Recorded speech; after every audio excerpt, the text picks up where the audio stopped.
tudo que vocês forem fazer, né, no dia a dia de vocês.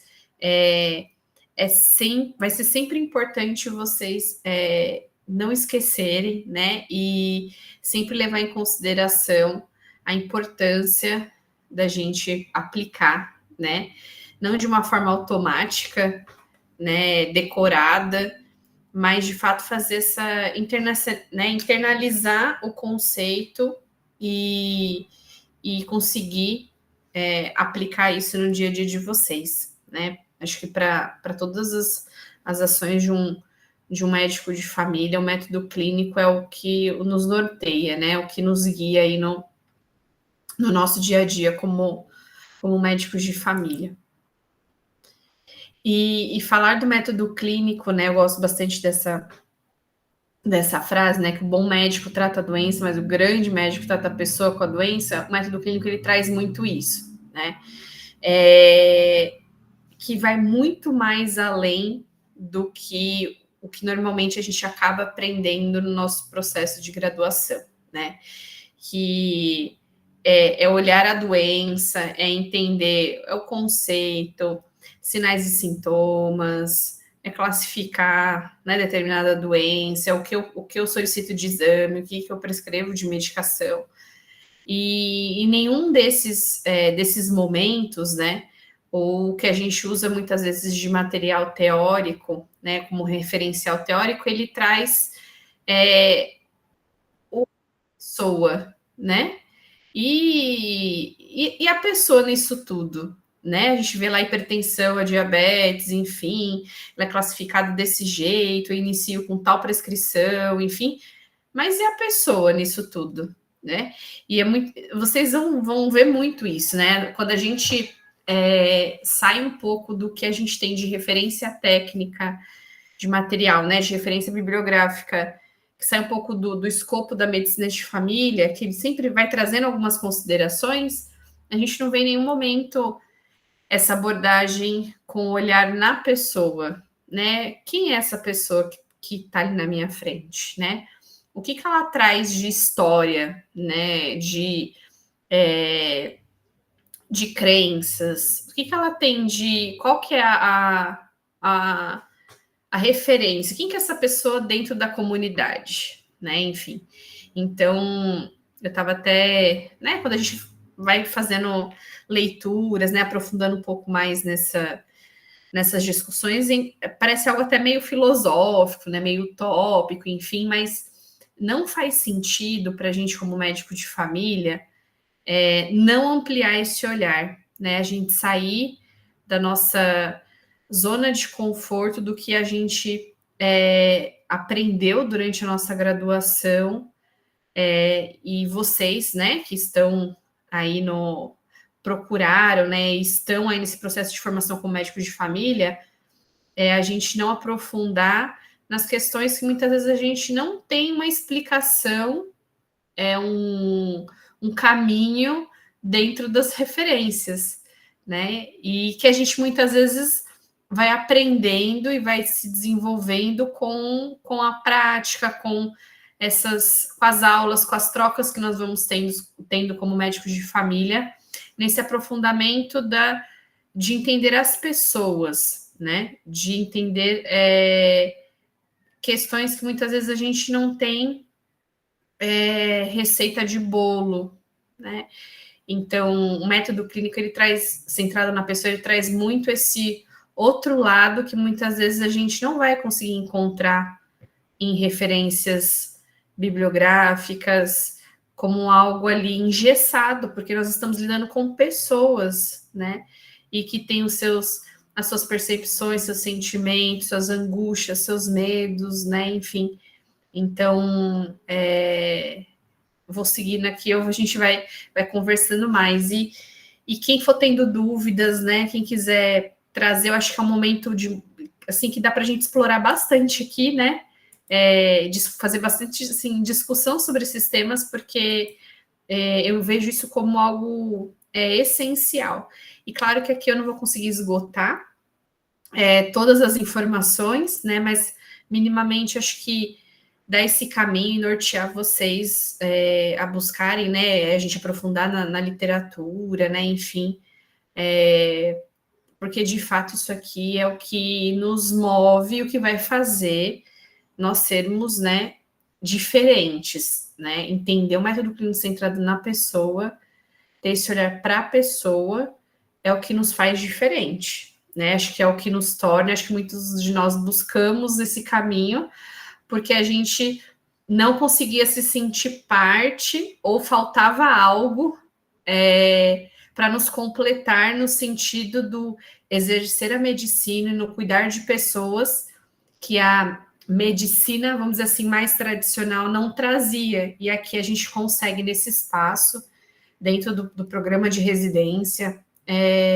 conversar sobre esses assuntos e aprofundar nessas discussões de uma forma que faz sentido para a gente, que a gente se identifica, né? Que o meu colega, na qual eu divido o meu dia a dia da unidade, eu conversar com ele sobre aprofundar sobre as pessoas, as relações, é algo que é mais tranquilo, né? Então, acho que deixa a gente mais confortável para sermos nós mesmos, para sermos mais humanos, né? Para olhar para a pessoa de uma forma diferenciada. Como que surgiu, né? Assim, como é que surge um método clínico centrado na pessoa, né?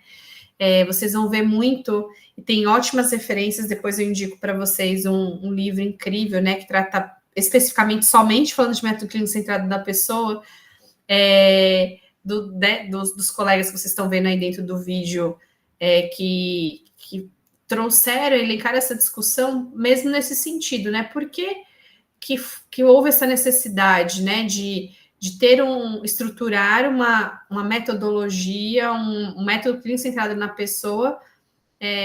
Por que surgiu isso? Né? Porque foi visto que se não houvesse na época, né, essa mudança de paradigma no sentido de olhar a pessoa e a gente aprofundar nessa temática,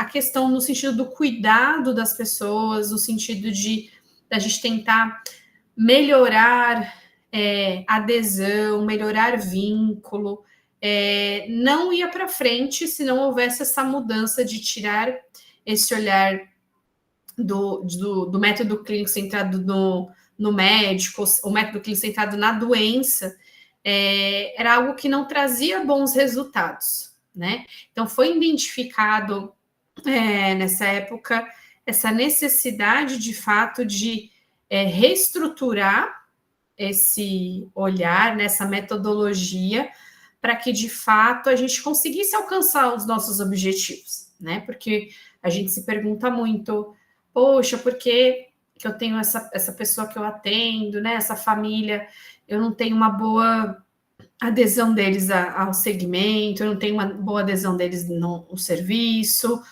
ou o olhar deles para o serviço de saúde é de um serviço que não responde às minhas necessidades, né? É um espaço é um serviço ou aquele profissional que tem preconceitos, que eu não me sinto como paciente parte daquilo, né? Então, de fato, foi uma forma da gente aprofundar e identificar o que conseguiria ser mudado para que, de fato, a gente conseguisse cuidar das pessoas como elas devem ser cuidadas, né? Da gente conseguir ter bons resultados praticando a medicina ou cuidando das pessoas da forma como deve ser cuidado, né? E aí, quando foi iniciado, né, essa metodologia, essa estruturação, pensando no método clínico centrado na pessoa, foram observados resultados, né, e resultados satisfatórios. Você sai daquele formato de uma metodologia, de uma estruturação centrado somente na doença, ou centrado somente pensando no médico, e você muda totalmente para um olhar centrado na pessoa, né? Então, foi visto uma maior satisfação por parte das pessoas, né? A gente já trouxe aqui um pouquinho já para vocês, na melhora em relação à adesão das propostas relacionadas a tratamento, redução de preocupações e ansiedades, redução de sintomas, diminuição da utilização do serviço de saúde, né? Então, aqui mais para frente, né, em um outro momento, vocês vão ter um momento para a gente poder discutir os pacientes, que a gente utiliza um termo, né, de uma forma equivocada, que é o hiperutilizador, né? O termo correto é pessoas que consultam com frequência.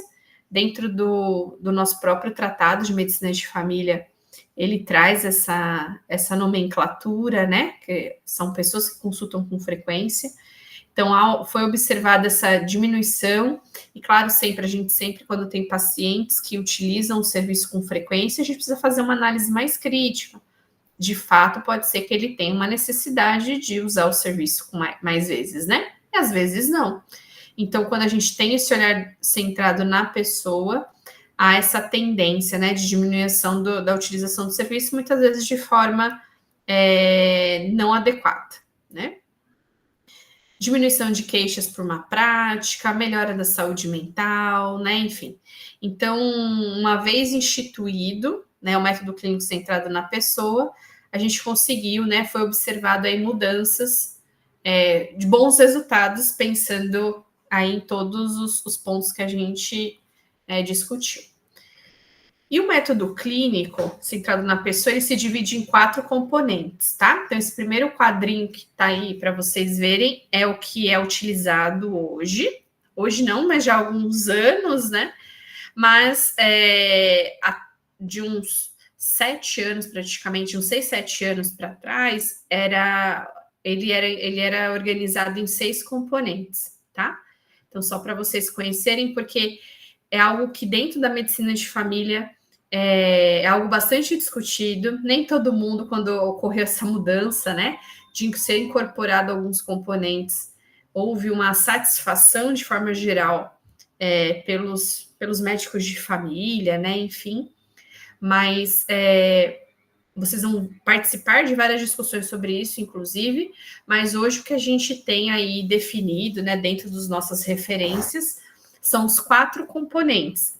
E isso, gente, principalmente para a gente estruturar um pouco a forma da gente entender esses 4 componentes, são temas que costumam também cair muito em provas, né? Quem posteriormente vai prestar prova de título, vai participar muitas vezes de algum concurso, né? Algo relacionado a isso. Isso aqui é algo que sempre está presente dentro das provas, tá? Essa organização em relação aos componentes. Então, a gente tem componente 1, explorando a saúde, a doença e a experiência da doença. Eu vou mostrar um pouquinho mais para frente, a gente vai detalhar um pouquinho mais cada componente. O componente 2, né, entendendo a pessoa como um todo, e aqui o indivíduo, sua família, e eu organizei um pouquinho essa divisão num conceito próximo e amplo, que a gente também vai detalhar um pouquinho mais para frente o que seriam esses conceitos. Terceiro, elaborar um plano conjunto de manejo de problemas. Então, aqui é o que a gente traz muito como, né, a gente discute muito aqui como decisão compartilhada, né, que vocês vão, a gente vai aprofundar um pouquinho mais da importância da gente fazer decisão compartilhada. E o componente 4, intensificando a relação entre a pessoa e o médico. Então, aqui é quando a gente traz muita questão sobre vínculo, sobre alinhamentos de expectativa, seja do paciente com a gente, da gente com o paciente, ou daquela situação que a gente está vivenciando com a pessoa, tá bom? Então, isso é importante. Lembre-se sempre que estamos organizados, aí o método clínico centrado na pessoa em 4 componentes, e que eu vou detalhar um pouquinho mais para vocês essas discussões. Então, quando a gente traz aí esse primeiro componente, né, explorando a saúde, a doença, a experiência da doença, é interessante eu conseguir separar um pouquinho, né, porque uma coisa é o que a gente tem como doença propriamente, né, qual o conceito e como a pessoa ela entende como saúde e a experiência dela dentro de um contexto de doença. Porque vocês, né, já estão aí com algumas semanas no dia a dia da unidade, vocês veem pessoas que têm comportamentos e posturas e histórias diferentes em relação, muitas vezes, a uma mesma doença, né? Eu tenho diversos pacientes hipertensos, mas que cada um é muito único dentro daquela comorbidade, né? Relacionada àquela doença propriamente dita hipertensão. Eu tenho aquele que tem uma melhor adesão, que tem um entendimento melhor sobre a questão da doença. Eu tenho aquele que não tem a mais mínima noção sobre a questão da doença, ou que tem um olhar diferente para aquele processo de doença que ele tem. Então, por isso que eu falo que é muito único. Cada história, cada pessoa, ela é diferente. Por mais que eu tenha lá os meus 300, 400 hipertensos. Cada um tem a sua história e cada um tem um posicionamento, um enfrentamento diferente em relação ao seu processo saúde, doença e experiência da doença. Tá? Eu vou trazer aqui que vai ficar um pouquinho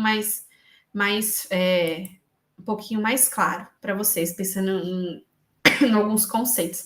Então, quando a gente pensa em doença, né, é de fato a doença em si, no sentido das suas alterações do ponto de vista bioquímico, celular, de tecido, enfim. Então, eu trouxe um exemplo aqui para vocês que vocês estão vendo sobre a questão da progressão da aterosclerose, né? Então, eu tenho aí uma artéria que tem a sua lesão, vai ocorrendo a sua lesão endotelial, que vai sendo acumulado, né, ao longo aí do tempo, a gordura, como eu posso ter aí plaquetas, e que depois, posteriormente, eu tenha uma obstrução, um coágulo, enfim.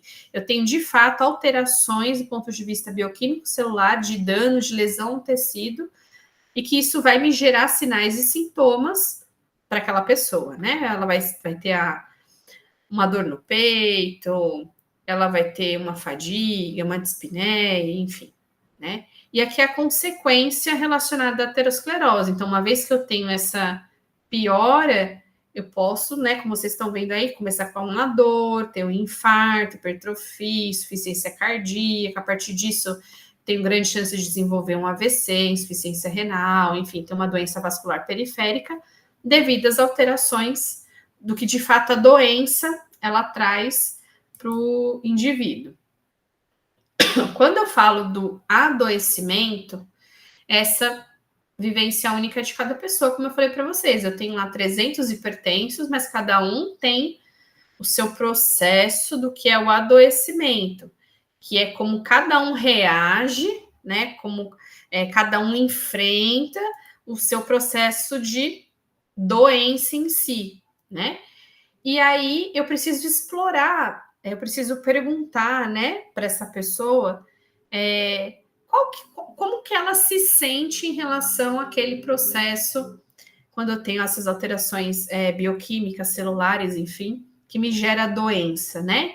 Eu exploro a experiência da doença, como que ela se sente em relação àquela questão da doença dela, esse processo de adoecimento. Isso é uma técnica, né?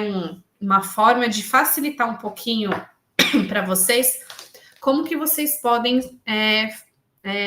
fazer de perguntas. Inclusive, eu tenho algumas sugestões de perguntas que vocês podem fazer com o paciente, né? Então, tem a regrinha aí do CIF. Então, S, ele significa o sentimento da pessoa em relação, principalmente, aos medos que ela tem em relação àquela doença, né? Então, estou usando a hipertensão aí como exemplo. Mas é a gente perguntar como que ele se sente em relação a ter a hipertensão e qual que é o medo, né, que ele tem em relação a essa doença. São coisas que a gente pode ir abordando com o paciente na consulta, né? Claro que, né, acho que um ponto que é sempre bem discutido. Eu vou conseguir, muitas vezes, aplicar os 4 componentes do método clínico em uma consulta? Muitas vezes não. Pode ser que sim. Normalmente, hoje em dia, a gente já faz, muitas vezes, a gente só não tem muito isso claro, estruturado. Mas como nós estamos num contexto de atenção primária e vocês estão inseridos num contexto de estratégia saúde da família, uma coisa que a gente tem extremamente importante é a longitudinalidade, né? Então tá tudo bem, muitas vezes eu não conseguir explorar todos os componentes do método clínico centrado na pessoa, mas como o meu segmento e meu acompanhamento com aquela pessoa ela é longitudinal, eu vou conseguir explorar isso ao longo desse período de acompanhamento com essa pessoa. Né? Eu trago o método clínico aqui centrado na pessoa para ser um norteador, mas não necessariamente a gente precisa ser engessado e fazer isso de forma automatizada, que eu tenho que aplicar todos os 4 componentes. E que muitas vezes eu vou usar para essa consulta um componente específico. Em algum outro momento eu vou conseguir abordar os 4, em outro eu vou ter vou usar muito mais o terceiro componente, né? Pensando em decisão compartilhada. Então, a gente não engessar e entender que em alguns momentos não necessariamente eu vou conseguir ter essa sequência de aplicação do método clínico centrado na pessoa, tá bom? Então, aqui falando um pouquinho de explorar a experiência da doença, né? Pensando nas letrinhas que estão aí no CIF. Então, eu exploro a questão do sentimento dela, o medo que ela tem em relação àquela doença. Trazer para ela essa reflexão, essa pergunta do que ela entende que houve, o que aconteceu de errado para ela ter tido, né, estar agora hipertenso, estar diabética, ou de repente alguma outra condição de saúde que a gente, né, acredita ser importante ali fazer esse questionamento. Como que aquela doença pode alterar o dia a dia dela, né? Enfim, o funcionamento, a rotina que essa pessoa já tem estabelecida, e qual que é a expectativa da pessoa em relação ao profissional médico, a vocês, né? O que ela espera de você? E são coisas que a gente pode fazer pergunta mesmo para o paciente, né? Isso é bom até para a gente alinhar as expectativas, né? Porque às vezes o paciente vai trazer uma informação, vai trazer uma resposta, que aí também a gente fala, entendi, então é por aqui que é o caminho. Muitas vezes para a gente, fica até mais fácil para a gente saber como seguir com essa pessoa, né? Por qual caminho melhor a gente vai fazer essa abordagem, né? Da gente explorar melhor esse processo dele. Então, aqui eu coloquei alguns exemplos, né? Pensando naquela regrinha do CIF. Então, eu posso perguntar para ele, né? Pensando no sentido de explorar o sentimento dessa pessoa em relação a esse problema de saúde que ela tem, a esse sofrimento. Posso colocar assim, como o senhor se sente em relação a essa falta de ar? Vamos pensar aqui num exemplo de um paciente com DPOC, por exemplo. Né? Como que o senhor se sente em relação a essa falta de ar? Quando eu vou explorar aí a ideia, né, do porquê que aconteceu dele estar com essa falta de ar, o que o senhor acha que pode estar causando essa falta de ar? Porque isso também acaba sendo um momento, muitas vezes, de um processo educativo, né? Porque às vezes ele vai trazer, ele não tem a mais mínima ideia, muitas vezes, do porquê que ele chegou a esse ponto, por exemplo, pensando na DPOC, né? Trazer o questionamento sobre os efeitos da doença em relação ao seu funcionamento, né? As suas atividades diárias, né? Como que essa falta de ar influenciou, né? Ou influencia nas coisas que o senhor faz no dia a dia, como dormir, trabalhar, comer, enfim, né? Trazer esse questionamento, né? Como que isso vem trazendo essa situação que você vem passando? Como que ela vem impactando no seu dia a dia? Impacta, porque às vezes vai falar, para mim não impacta, né? Para mim segue tudo normal. Olha, não, de fato, eu era uma pessoa que eu fazia uma atividade física, que eu conseguia brincar com os meus netos, e que hoje estar nessa situação me deixa mais fadigado. Isso hoje eu já não consigo mais fazer essa atividade, porque hoje eu já me sinto muito mais cansado que antes, né? Então é importante, porque principalmente aqui, vai trazer o quanto que situações que muitas vezes a pessoa ela tinha de normalidade, vamos assim dizer, ela está deixando de fazer. E muitas vezes são coisas que ela gostava de fazer. e que aquela doença em si, né, esse processo do adoecimento vem gerando muitas vezes a ausência de coisas que geravam prazer, né, para o paciente.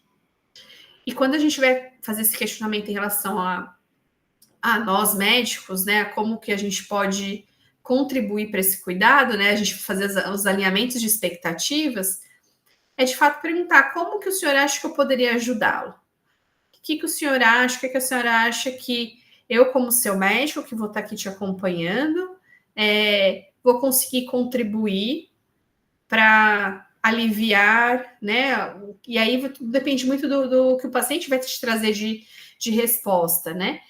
Mas é importante, porque às vezes ele vai falar assim: olha, eu espero que você me ajude a não ter tanta falta de ar, ou que você consiga me orientar a mudar um pouco alguma atividade que eu faço para poder que eu consiga chegar em tal situação, né? Então, isso é bom também para a gente, né? Porque às vezes podem surgir respostas diferenciadas, né? Que a gente não está esperando. Então, isso para a gente é bom, porque vai abrindo caminhos, brechas, e vai facilitando a comunicação, e a gente vai ficando um pouco mais assertivo em relação a qual que é o caminho que eu preciso seguir com esse paciente. Porque ele já está te respondendo ali o que ele está esperando de você, né? O que ele conta com você para ajudá-lo nesse processo, né? Se vocês tiverem dúvida, quiserem abrir o microfone, trazer alguma reflexão, gente, pode ficar à vontade, tá bom? E aqui é mais uma figura, né, para vocês terem uma ideia de como que tudo se conecta, né? A doença, a experiência da doença, o conceito de saúde, enfim, vocês vão ver muito essa figura dentro dos nossos livros, né? Dentro das nossas referências bibliográficas. E aí, como a gente conversou um pouquinho aí, quando a gente agora vai abordar o segundo componente, né, do método clínico centrado na pessoa, que é entender a pessoa como um todo. E aqui, o que é o indivíduo, a família, e pensando em contexto próximo e amplo, tá? Então, aqui, a gente precisa levar em consideração que quando a gente traz essa proposta aqui do segundo componente, é sempre com o olhar integral, né? Não tem como, e o método clínico ele traz muito isso, não tem como a gente não ampliar o nosso olhar para a pessoa de forma integral. Quando eu falo integral, linka muito com o que está aí para vocês estão lendo, o contexto próximo e contexto amplo, né? Porque não dá para eu abordar somente pensando com foco em doença. Eu preciso, como eu falei para vocês, cada pessoa tem sua história, tem a sua particularidade, e eu preciso entendê-la no sentido de relações com família e sua relação com a sua comunidade.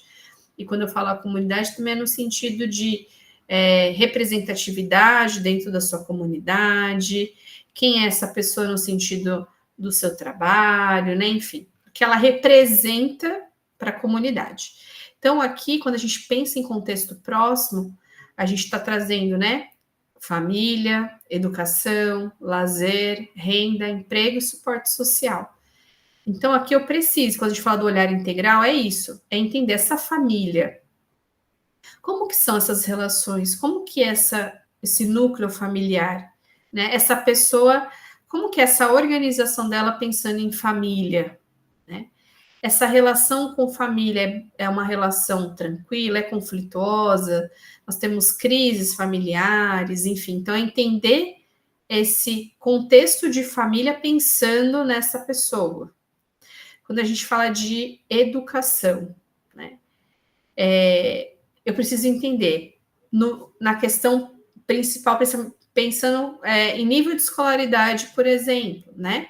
Porque é diferente quando eu vou fazer uma abordagem, né? Pensando na pessoa, com uma pessoa que ela tem uma questão de educação, né, de nível de escolaridade, que ela é alfabetizada, se ela tem um nível superior, enfim, quando eu não tenho isso, né?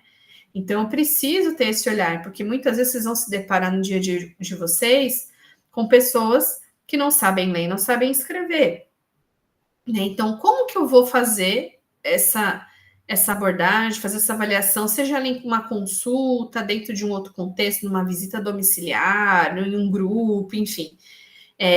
Eu preciso entender isso, porque vai precisar ser diferente essa minha abordagem em relação a essa pessoa, para que de fato a comunicação seja mais assertiva, que ela entenda, né, o que a equipe, o que está sendo passado ali para ela de informação, de apoio, porque senão eu vou ter dificuldade. Se eu não fizer essa aproximação nesse sentido, como que eu consigo saber, por exemplo, se eu fizer uma prescrição, entregar uma receita para ela, se é um paciente que não sabe ler e escrever, como é que de fato eu sei se há um entendimento dela sobre como tomar o medicamento, como que a pessoa identifica os medicamentos, né? Será que eu não vou ter que pensar em algumas estratégias para que de fato haja esse entendimento? Porque senão o que vai acontecer? Ela vai ter uma dificuldade, vai ficar confundida com aquela prescrição, a chance de tomar o medicamento errado, a chance de não tomar o medicamento, né? Enfim. E muitas vezes as pessoas, os pacientes, eles têm vergonha de falar isso, né? Então, porque de fato eles se sentem inferiorizados se ele traz para a gente na consulta que ele não sabe ler, não sabe escrever, né?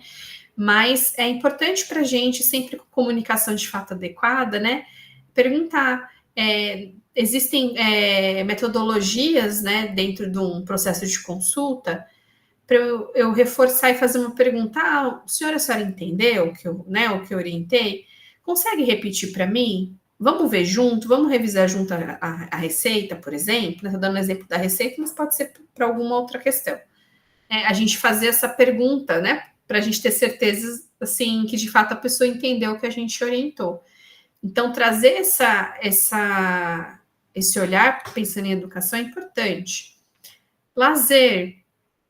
Essa pessoa, ela sente prazer, o lazer dela é com o quê? Ela faz o quê? O que ela gosta de fazer num período que ela tem de período livre, hora livre, né? Enfim.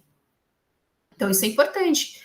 E pensando num contexto de saúde, né? A gente tem um bem-estar biopsicossocial, o lazer, ele traz esse sentimento, esse momento de relaxamento, isso gera prazer.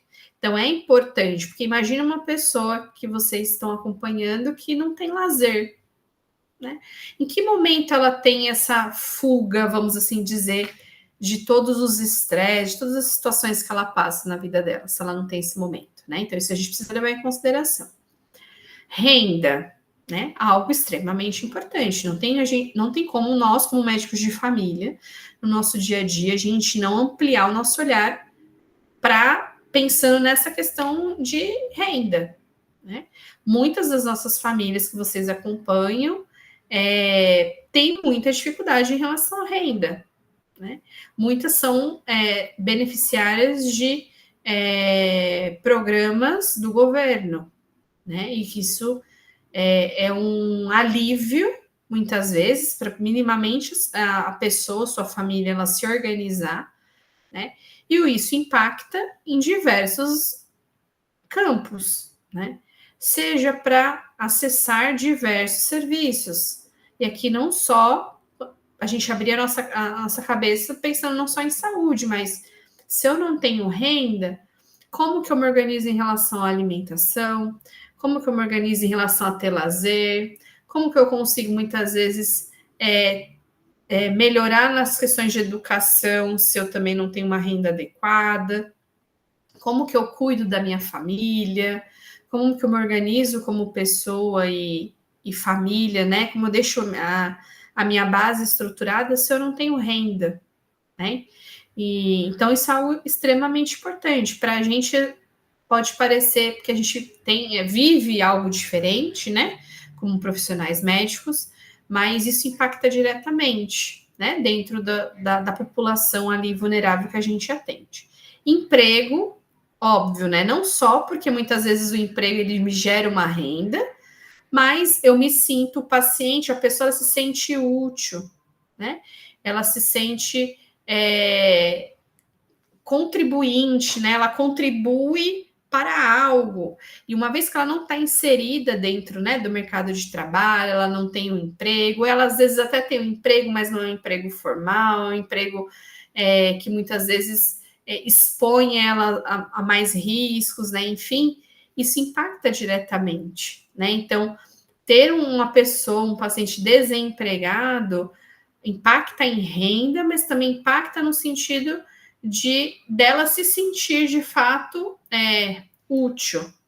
E isso muitas vezes traz um sentimento de tristeza, de isolamento, muitas vezes de quadros, né, de transtornos mentais, de saúde mental, porque muitas vezes também o emprego é um momento que eu socializo, né, que eu encontro outras pessoas, nós mesmos, né, quando estamos trabalhando, a gente encontra os colegas, a gente trabalha bastante, mas é um momento também que a gente tem muita troca, que a gente aprende, né, que estamos juntos ali e estruturando relações. Então, quando eu tenho uma situação de desemprego, eu fico mais isolado, né?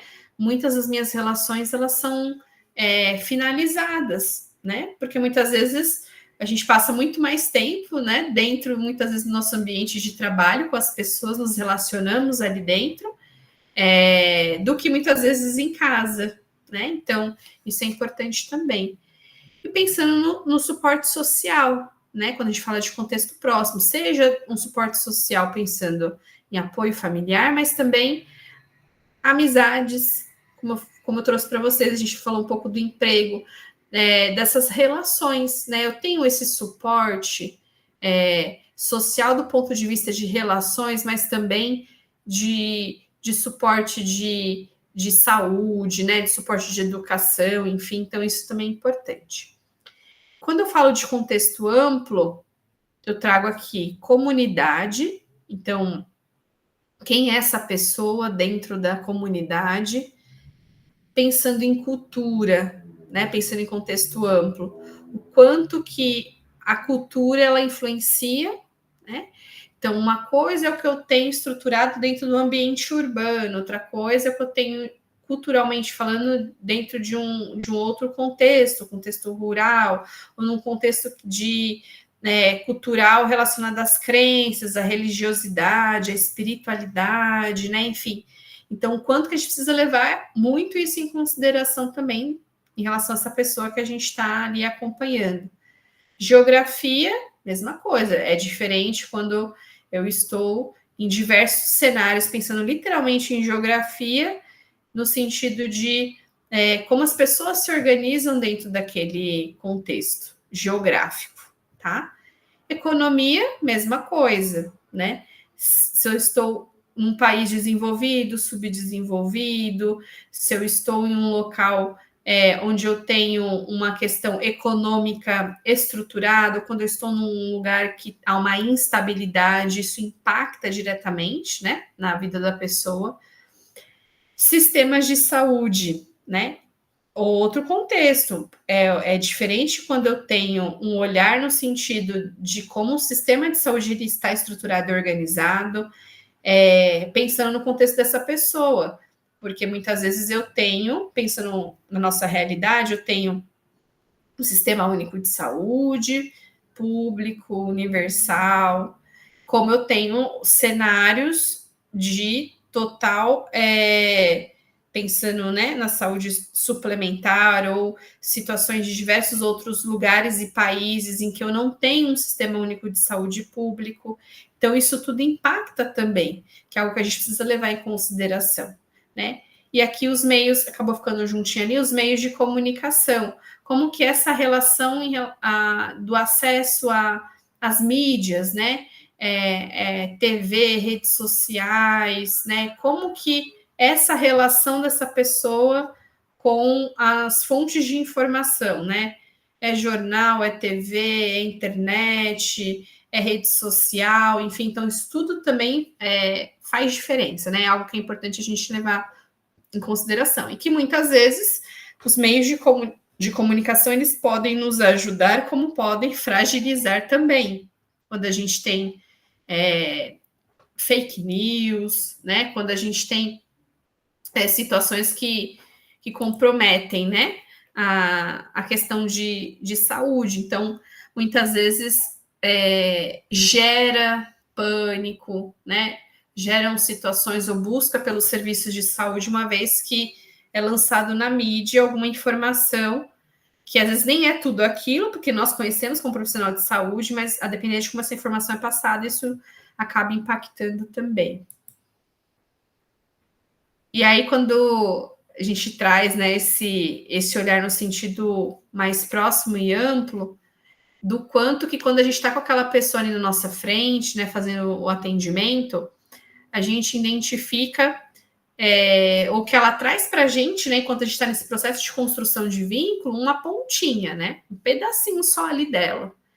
Mas tem todo o que a gente traz, né, toda uma história por trás, né, e que muitas vezes o que vai chegar para vocês de informação, de queixa, né, de demanda, às vezes ela não vem tão clara assim, né? Então, eu sempre né, pensava muito isso no meu dia a dia e quero assim, compartilhar com vocês. Assim, sempre aquela pessoa que vem com aquela situação, sempre tem algo por trás, né? Então, ela tem ali outras situações em relação a trabalho, problemas em relação à privação de sono, tem crenças, tem medos, tem falta de apoio, tem problema financeiro, enfim. Não que tudo é problema, mas é importante que a gente sempre tenha isso muito em alerta, principalmente quando a gente tem situações que não ficam tão claras para a gente em relação à demanda dessa pessoa, né? Às vezes ela vem demonstrado por uma situação de fato como doença, né? Que a gente conversou um pouquinho. Então eu venho por uma dor de cabeça, né? E que a gente vai ali explorar essa dor de cabeça. Como que é essa sua dor de cabeça? Né? Tem sinais e sintomas associados? Melhora com algum medicamento? Né? Quando a gente vai explorar dor, por exemplo, né? Então, com o passar do tempo, claro que muitas vezes precisa de um tempo de vínculo e confiança para que ela consiga se expressar de forma mais clara essa dor de cabeça, porque pode ser que essa dor de cabeça tenha uma relação com outras coisas, que não necessariamente algo relacionado à doença, como a gente viu, que há alterações bioquímicas, né? Pode ser que tenham pacientes que sim, mas pode acontecer de vocês terem pessoas que essa dor de cabeça, ela reflete, ela é um indício de outras coisas que estão por trás. E aí acho que ter esse iceberg que ela mostra um pouquinho, né? A gente tem essa pontinha, dor de cabeça.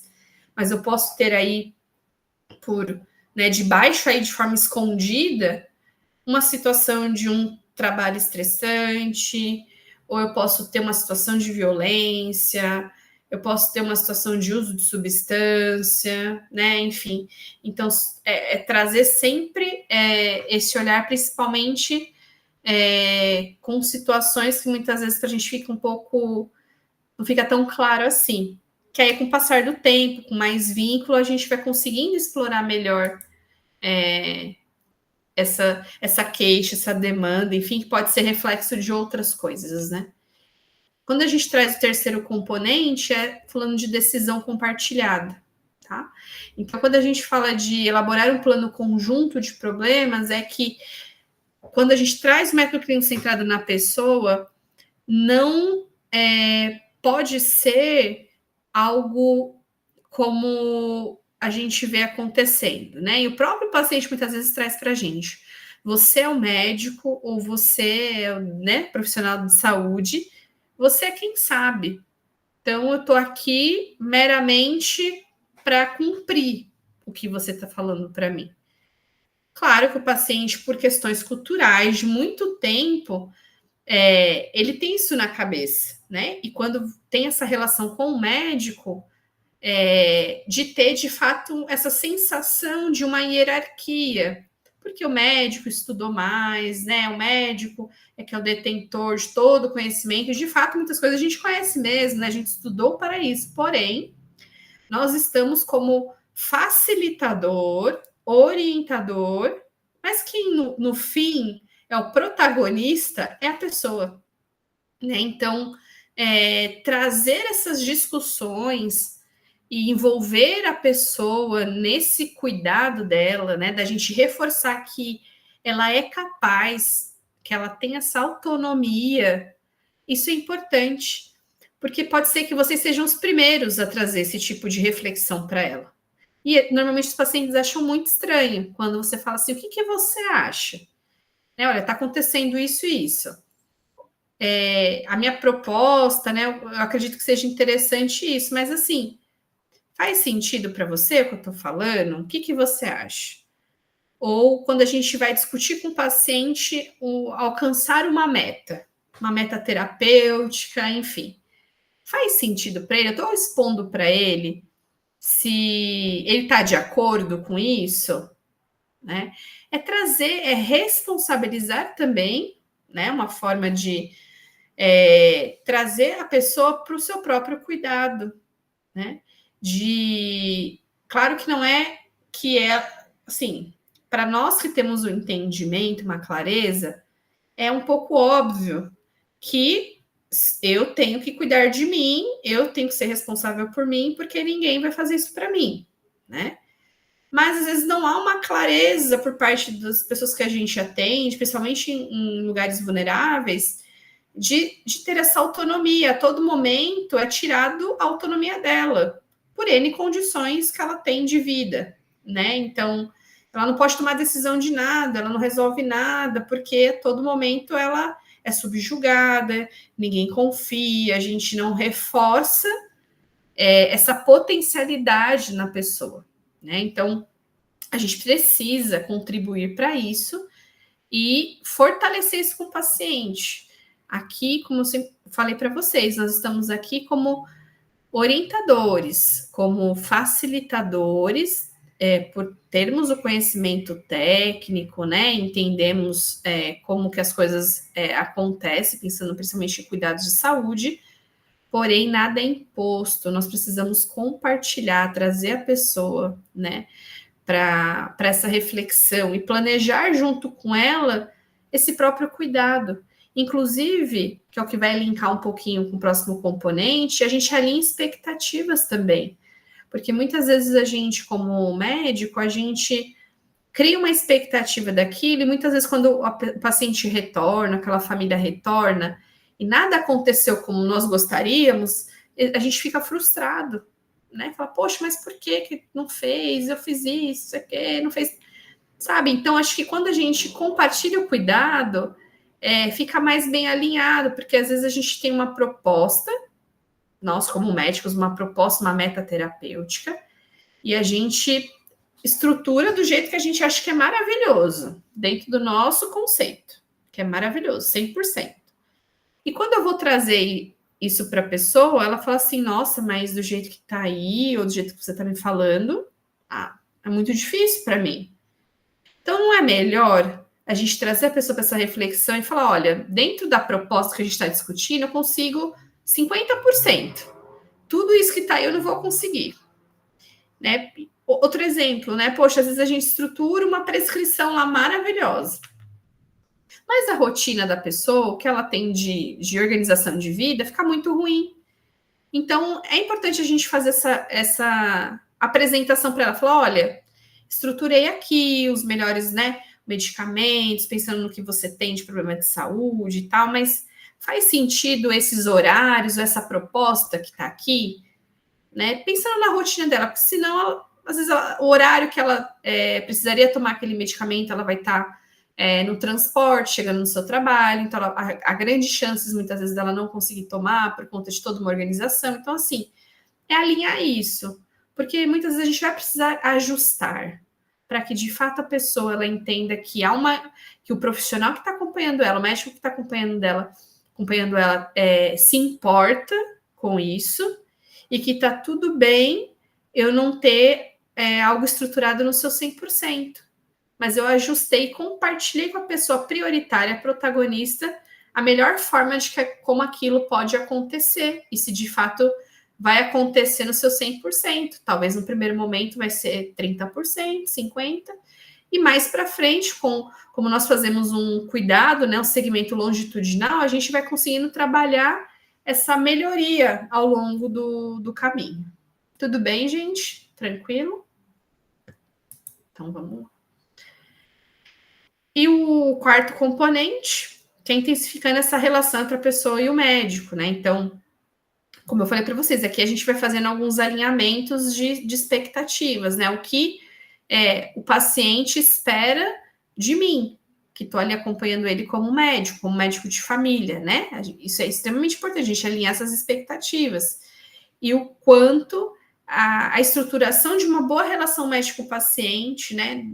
Da construção de vínculo, é extremamente importante para a gente conseguir aplicar, né, os 4 componentes numa lógica de consulta, numa lógica de grupo, uma lógica de visita, enfim, no seu cuidado de forma longitudinal. Né? Então, facilita absurdamente quando a gente constrói uma boa relação médico-paciente, a aplicação, né, do método clínico centrado na pessoa, até porque aqui a gente vai lidar com algumas perguntas, algumas abordagens de forma um pouco mais profunda, que se você ainda não tem uma confiança, né? Você ainda está muitas vezes, como vocês, iniciando essa relação,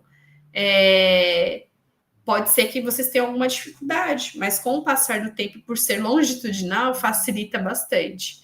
E muitas vezes a gente precisa melhorar habilidades de comunicação, né, técnicas de comunicação para facilitar a estruturação de uma boa relação médico-paciente, como também a aplicação do método clínico, né, centrado na pessoa.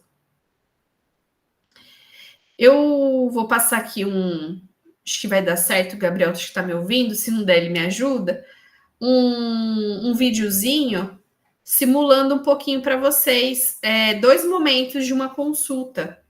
É um vídeo curtinho, mas para vocês terem uma ideia. E outra coisa interessante que depois em outros momentos a gente vai aprofundar, principalmente pensando em técnicas de comunicação, né, habilidades de comunicação, como nós temos uma tendência, muitas vezes, a não ter uma escuta qualificada, a gente interromper o paciente, né? Enfim, mas depois a gente vai aprofundar com vocês mais, porque há técnicas, né? Há orientações de muitas vezes a gente deixar o paciente, num primeiro momento de consulta, a gente não interromper, porque há estudos que demonstram que a gente normalmente interrompe o paciente em torno aí, o paciente começa a gente faz a primeira abordagem na consulta, né, aquele primeiro momento, e a gente tem uma tendência entre 15 segundos, né, o paciente ele fala em torno disso, 12 a 15 segundos, e a gente vai interrompe, tá? Então, existem técnicas, pensando em comunicação, de fato, da gente não fazer uma interrupção, deixar o paciente falar. É estranho, porque o paciente já está acostumado, vamos assim dizer, a ser interrompido e a gente ter esse fracionamento da nossa comunicação na consulta. Então, é interessante a gente deixar o paciente falar sem interromper ele. Mas, enfim, isso vai ser um outro momento para a gente poder abordar. Deixa eu ver se vai dar certo aqui o vídeo. Vocês me falem se vocês estão escutando, tá?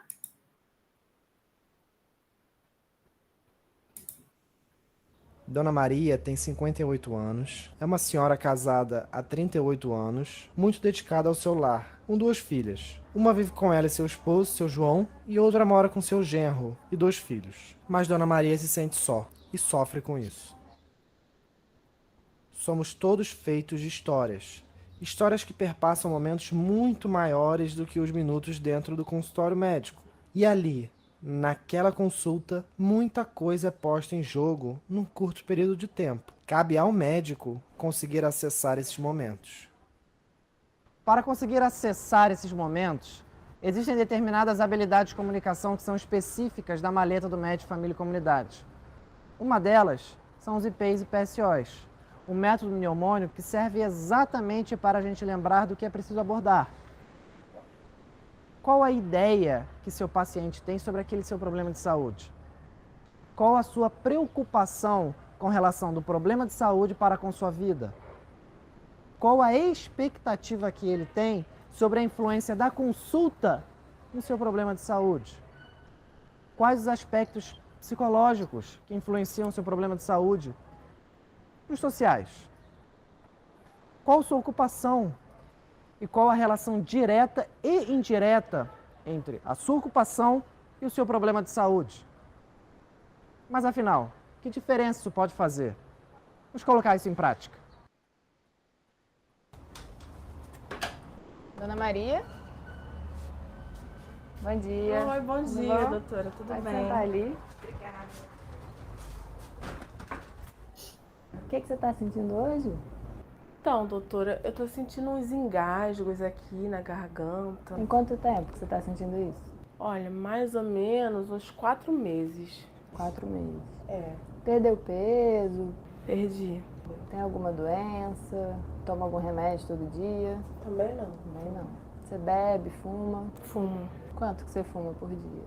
Um maço. Olha só, estou pensando aqui, Dona Maria, de pedir uns exames para a gente continuar essa investigação, né? E da senhora voltar quando esses exames estiverem prontos.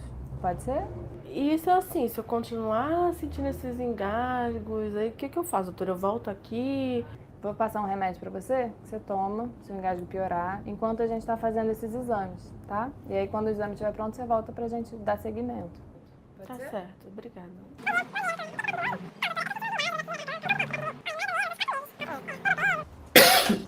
Dona Maria? Bom dia. Oi, bom Tudo dia, bom? doutora. Tudo Pode bem? sentar ali. Obrigada. O que você me conta hoje? Então, doutora, eu vim aqui porque eu tô sentindo uns engasgos, uns negócios estranhos na garganta. Fica meio arranhando, às vezes me dá um enjoo, umas coisas estranhas. Uhum. Doutora, é assim, eu fiquei pensando, né? E o pessoal também fala um monte de coisa. Como eu sinto esses engasgos, eu fiquei pensando assim, será que eu tô com algum problema de vesícula? Aí depois me dá uns enjoos, fica um bolo assim na garganta. Aí já pensei que pode ser verme. O que mais te preocupa, assim? O que Olha, vai doutora, na sua cabeça? às vezes eu me engasgo, mas eu me engasgo tão forte que eu penso até que eu vou morrer. Eu fico muito preocupada, doutora. Eu não quero isso não. A preocupação maior é que isso seja uma coisa grave. É, então, né? doutora, eu não quero morrer assim não. E como é que você acha que eu posso te ajudar aqui? Eu queria pedir para a senhora passar para mim, assim, uma endoscopia, não sei. Aí eu queria passar também um exame de fezes, né? Que é bom fazer esses exames de rotina, né? Fazer esse check-up, porque eu ainda não fiz check-up esse ano. Aí é bom a gente fazer isso. Tô entendendo que você quer que a gente descubra o que é que tá acontecendo. Você trabalha com o quê? Eu agora não tô trabalhando não, doutora. Agora eu sou do lar. Mas a gente em casa faz de tudo, né? Trabalha muito, não é né? Mesmo... É, as pessoas acham que porque é do lar não trabalha, mas eu faço muita coisa. E como é que é? Você mora com quem? Como é que é a sua... Eu, meu esposo, meus filhos. Aí de manhã eu acordo, faço café pra ele vai trabalhar, faço marmita, depois boto as crianças pra escola. Assim, às vezes eu fico até sem tempo de vir aqui. Entendi. Porque parece que não, mas é muita coisa. Como é que estão as coisas em casa? Doutora, eu fumo, né? Meu marido bebe. Aí vai beber com os colegas, às vezes tem uns problemas, sabe? Sabe essas briguinhas de casal, sabe, doutora? Às vezes tem que até buscar ele no bar, essas coisas. Os meus filhos agora estão ficando adolescentes, só me dá dor de cabeça. Mas fazer o quê, né, a vida? E quando tá mais... Quando, né, tem que buscar o marido no bar, ou acontece alguma coisa com um dos seus filhos, esse engasgo piora, você acha? Às vezes sim, doutora. Sim. Eu não sei se... Será que pode ser alguma coisa nervosa, doutora? O que Alguma você coisa acha? de cabeça? Não sei. A gente vai ter que conversar um pouquinho mais sobre essas coisas. pensei aqui, Dona Maria, da gente marcar daqui a 15 dias pra gente conversar um pouquinho mais dessas coisas. E de hoje para daqui a 15 dias, vou te dar umas dicas pra ver se esse engasgo melhora um pouco. Tá? Fiquei até mais aliviado, doutora. Assim, de comer com mais calma, né? Mastigar bem a comida, comer em pequenas porções. Tá bom? Daqui a 15 dias a gente se vê. Tá bom? Tá ótimo, doutora. Obrigada.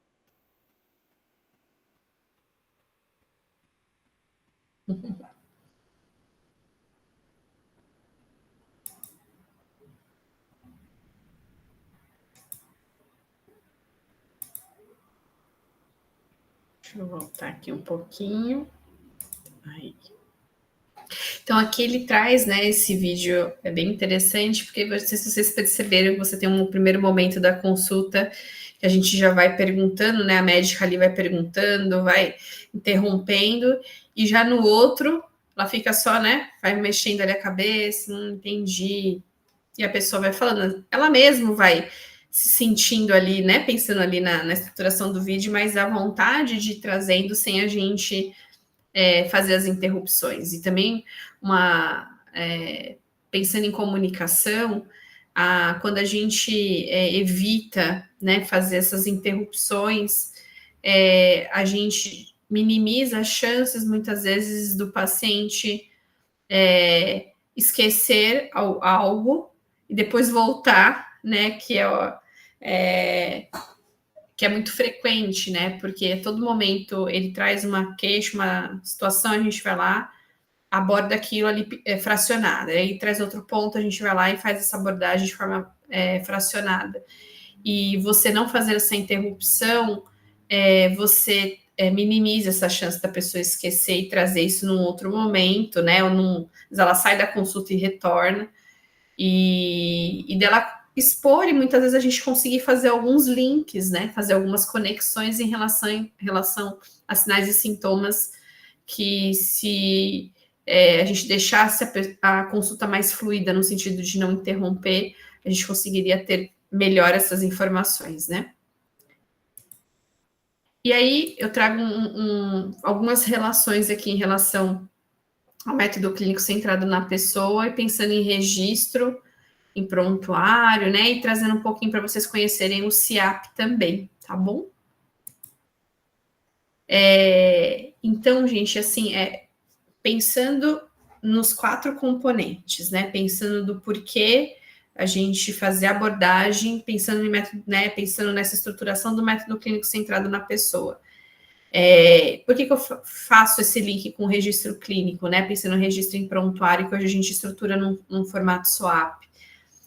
Porque muitas vezes muitas vezes não, em sua boa parte, as informações que a gente faz, que a gente aplica, né? E a gente conversando com o paciente na consulta, estruturando os 4 componentes, a gente precisa estruturar ele em registro, porque senão isso se perde, né? Então eu preciso contextualizar essas informações dentro do meu prontuário, né? Então o paciente ele traz uma demanda, uma queixa, enfim, e eu vou registrar ali dentro do meu S, mas muitas vezes, a depender do que é conversado ali com o paciente, que eu vou ter uma percepção em relação àquela pessoa, né? Eu preciso, por exemplo, essa percepção que eu tenho dela, estruturar na minha letra A. Lá na minha letra A, no prontuário, a gente foca muito no CID-CIAP, né? Que eu vou apresentar para vocês o CIAP, mas assim, qual que é a minha percepção em relação àquele caso? Qual que é a minha conclusão em relação a um diagnóstico que eu identifiquei, né? Que eu cheguei ali numa hipótese. Então, o método clínico centrado na pessoa, para eu materializar ele, vamos assim dizer, de fato, num cuidado adequado, eu preciso fazer registro em prontuário, porque senão isso se perde, né? E eu preciso tanto para o meu dia a dia, para o segmento adequado como médico, mas também pensando na equipe, né? Eu tenho outras pessoas da equipe que vão cuidar dessa pessoa também. Então, eu preciso evidenciar essa metodologia, né, essa estruturação dos 4 componentes, fazendo o registro no meu prontuário, tá bom? Então, algo que não tem como a gente não fazer essa conexão, tá bom? E aqui, né, a gente vai ficar também para um outro momento a gente detalhar melhor como que eu estruturo o meu swap, né? Então, o que eu insiro de informação no meu S, no meu O, no meu A e no meu P. Por isso que a gente consegue, dentro dos 4 componentes, refletir essas informações dentro do meu prontuário. Quando eu falo de decisão compartilhada, por exemplo, que é o terceiro componente, essa decisão compartilhada, por exemplo, ela precisa estar evidenciada no meu P, na minha letra P. Né? É esperado ali dentro do meu plano de educação em saúde, por exemplo, mencionar minimamente a percepção dessa pessoa em relação às informações que foram passadas para ela. Se ela concorda, discorda, enfim, para vocês terem uma ideia aqui, o componente 3 do método clínico centrado na pessoa, ele vai ser refletido, por exemplo, na minha letra P do SWAP. Tá? Então, para vocês terem uma ideia da importância da gente fazer esse link. Aqui é um exemplo, né, de como a gente pode estruturar uma consulta na estrutura do SWAP. E aí, queria apresentar para vocês o CIAP, né? Aqui é um formato cartão, mas ele tem aplicativo. Né? Então, o CIAP, ele é esse código, né, internacional da atenção primária, então ele me dá possibilidades de explorar melhor alguns sinais e sintomas, porque muitas vezes no CID, né, no CID-10, a gente acaba, às vezes, elencando, escolhendo um CID que mais se aproxima àquela condição que eu identifiquei muitas vezes na consulta. Mas não necessariamente, muitas vezes, eu já tenho um diagnóstico fechado, né? Enfim. Então, o CIAP, ele me traz ali algumas possibilidades de lançamento, né? Então, aqui, o CIAP, ele é muito interessante porque ele traz alguns sentimentos mesmo, né? Medo, angústia, e que muitas vezes a gente acaba escolhendo um CID aleatório ou mais próximo possível de alguma situação que o paciente traz para a gente, né? Então, aqui é importante a gente explorar, né, e aprofundar um pouquinho mais nas possibilidades que o CIAP ele pode trazer para vocês, né? Amplia absurdamente as possibilidades da gente poder elencar aí situações do nosso dia a dia. E para a gente, e aí acho que finalizando, né, eu linkei também um pouquinho o método clínico centrado na pessoa numa lógica de relação com a prevenção quaternária, que isso também vocês vão ter ao longo, né, do processo de formação e da residência, as discussões sobre prevenção quaternária. E quando a gente fala do P4, né, que é a prevenção quaternária, é no sentido da gente evitar, né, ou minimizar aí esses riscos de hipertratamento, hipermedicalização, enfim, né, supermedicalização, da gente tomar decisões de tratamentos ou de intervenções que podem trazer dano para as pessoas e que muitas vezes não tem uma justificativa, um embasamento científico adequado de que, de fato, aquela situação ela vai ajudar a melhorar desfecho, ou que eu vou melhorar uma situação de um prognóstico ruim, enfim. Então, ele traz essa reflexão.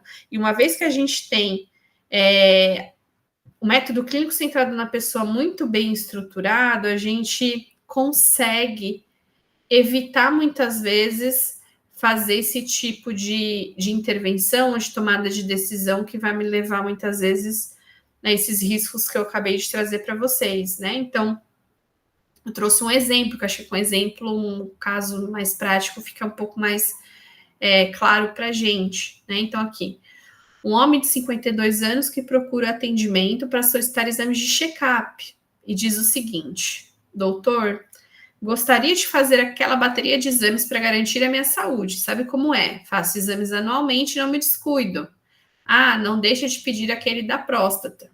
Né? Clássico, né? Quem nunca, né?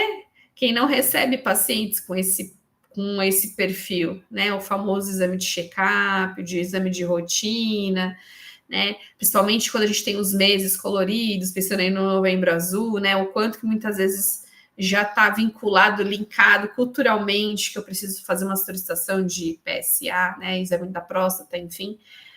E aí eu destrinchei alguns desfechos aqui, porque se a gente, nesses desfechos, a gente aplica, né, o método clínico centrado na pessoa, tem minimamente uma ideia, a gente consegue aprofundar em algumas discussões com o paciente, no sentido de trazer maior clareza para ele, de trazer ele para uma reflexão, e assim a gente consegue gerar um sentimento de confiança, de melhora de vínculo, e que aí muitas vezes isso consequentemente nos tranquiliza, nos ajuda, nos apoia a não fazer determinadas intervenções desnecessárias, tá?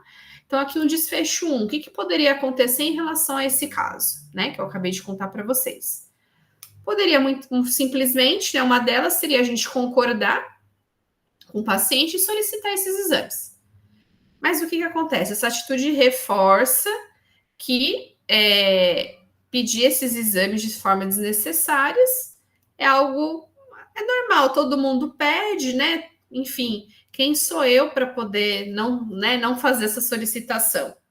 Mas vocês concordam que aí a gente contribui para fomentar uma cultura, um entendimento que muitas vezes é equivocada, mas como todo mundo faz há tanto tempo, é normal, né? Não quero me indispor com a pessoa, então, ok, vou lá, peço e tudo bem, né? Que muitas vezes ela pode fazer esses exames e isso me trazer um resultado que vai dar problema. Que muitas vezes a gente vai ter uma conduta, uma intervenção desnecessária e eu posso gerar um dano para essa pessoa. Desfecho 2. Posso dizer para o paciente que ele não deveria fazer esses exames, pois muitos estudos científicos garantem que o uso desses exames desnecessários causam mais danos do que benefícios. E por essa razão não solicito o exame. Só que aqui, a todo momento, se eu passo essa informação para a pessoa, está totalmente centrado no meu conhecimento como médico, mas em nenhum momento eu contextualizo o porquê. O que são esses danos e benefícios? Eu não posso trazer a pessoa para essa reflexão e expor de forma clara e ali palpável dentro do entendimento dela essa avaliação. Eu não poderia aqui trazer ela para essa decisão compartilhada, né? Pensando no componente 3, mas não, simplesmente aqui eu falei que traz mais risco do que benefício.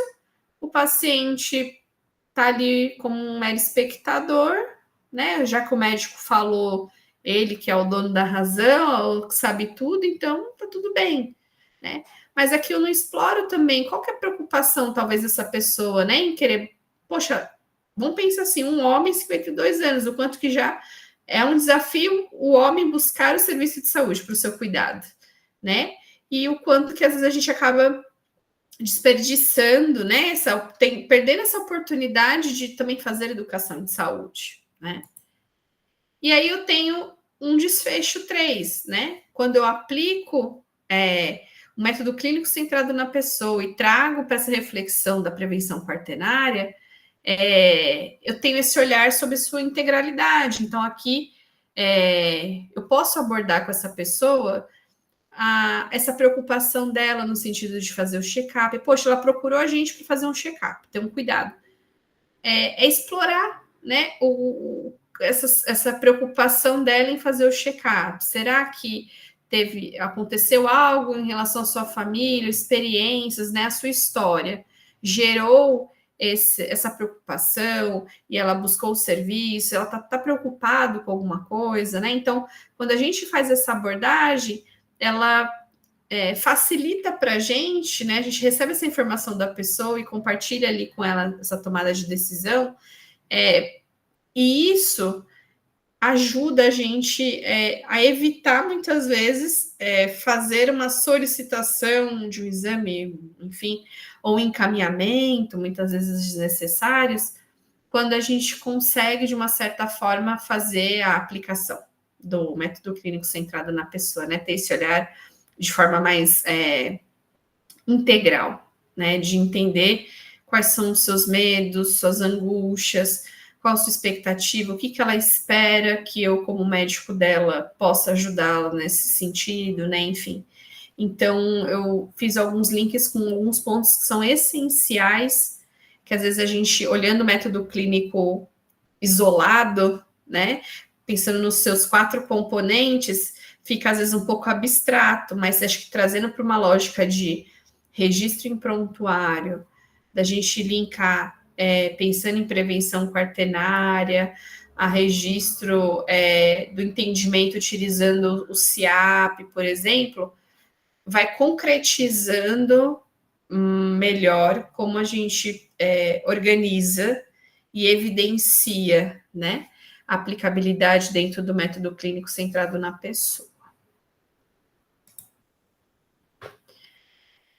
Tudo isso, né, não posso falar que é só isso, é tudo isso. É um tema, assim, que para mim é a base, é o start para qualquer outra ação, situação, qualquer outra discussão que a gente vai fazer relacionado ao paciente, ou uma discussão de um caso, enfim, sempre levem com vocês, para a rotina de vocês, o método clínico centrado na pessoa. Ele vai fazer muita diferença no segmento de vocês em relação às pessoas que vocês acompanham na atenção primária. Lembrando que o método clínico centrado na pessoa não é exclusivo da atenção primária, né? Não é exclusivo do médico de família. A gente vê muitos outros locais irem abordando, né, o método clínico centrado na pessoa num contexto de UTI, num contexto da pediatria, num contexto da geriatria, enfim, então é muito mais abrangente, mas eu falo que nós, como médicos de família, é o nosso carro-chefe. Então, isso aqui eu super recomendo vocês aprofundarem, né, dentro do nosso tratado de medicina de família, traz muito bem, assim, a discussão. Tem aulas na própria página da Sociedade Brasileira, eu vou compartilhar com vocês, de medicina de família. Tem uma aula atualizada de método clínico centrado na pessoa, tem um livro dedicado, que eu vou compartilhar com vocês também, que fala de forma mais aprofundada sobre o método clínico centrado na pessoa, porque, de fato, como você traz muito uma essência do ser humano, né? Esse sentimento, um aprofundamento da relação mesmo, não dá para ser explorado, né? Tudo dentro de uma aula aí de 1h30, mas acho que minimamente isso aqui acaba norteando vocês, tá bom? Alguém tem alguma dúvida? Quer fazer alguma pergunta? Quer abrir o microfone, comentar alguma coisa?